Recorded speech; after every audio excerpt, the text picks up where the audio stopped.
Thomas the tank engine wouldn't stop being a nuisance. Night after night he kept the other engines awake. I'm tired of pushing coaches. I want to see the world. The other engines didn't take much notice, for Thomas was a little engine with a long tongue.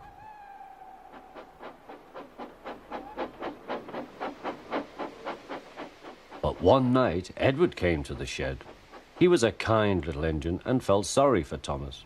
"I've got some trucks to take home tomorrow. If you take them instead of me, I'll push coaches in the yard."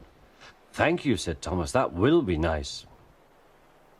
Next morning, Edward and Thomas asked their drivers, and when they said yes, Thomas ran off happily to find trucks.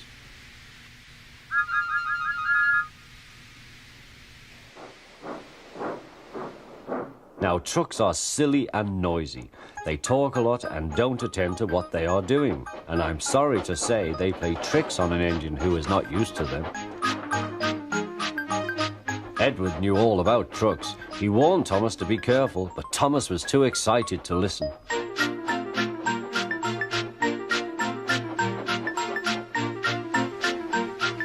The shunter fastened the coupling, and when the signal dropped, Thomas was ready. The guard blew his whistle. "Peep, peep," answered Thomas, and started off. But the trucks weren't ready. "Oh, oh, oh," they screamed. "Wait, Thomas, wait." But Thomas wouldn't wait. Come on," he puffed. All right, don't fuss. All right, don't fuss," grumbled the trucks.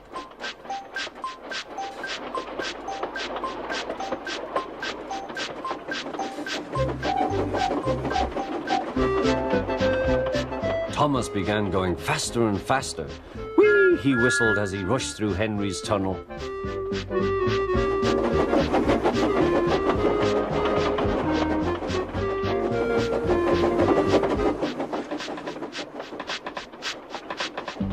"Hurry, hurry," called Thomas. He was feeling very proud of himself, but the trucks grew crosser and crosser.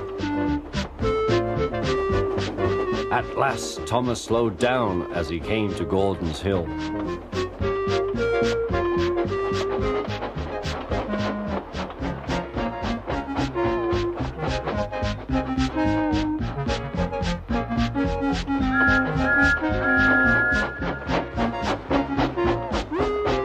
"Steady now, steady," warned the driver as they reached the top.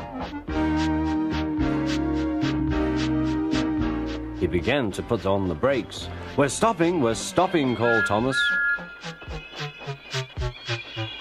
No," answered the trucks, bumping into each other. Go on."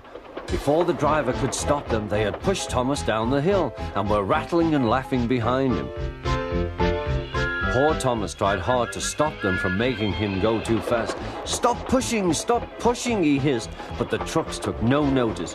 Go on, they giggled in their silly way.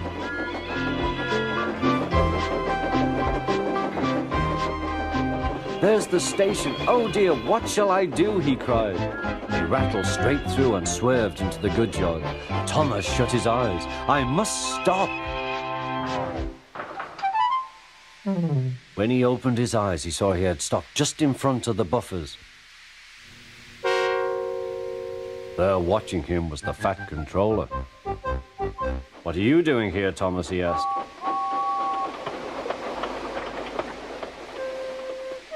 "I brought Edward's trucks," Thomas answered. "Why did you come so fast?" "I didn't mean to. I was pushed," said Thomas. "You've got a lot to learn about trucks then, little Thomas. After pushing them about here for a few weeks, you'll know almost as much about them as Edward. Then you'll be a really useful engine."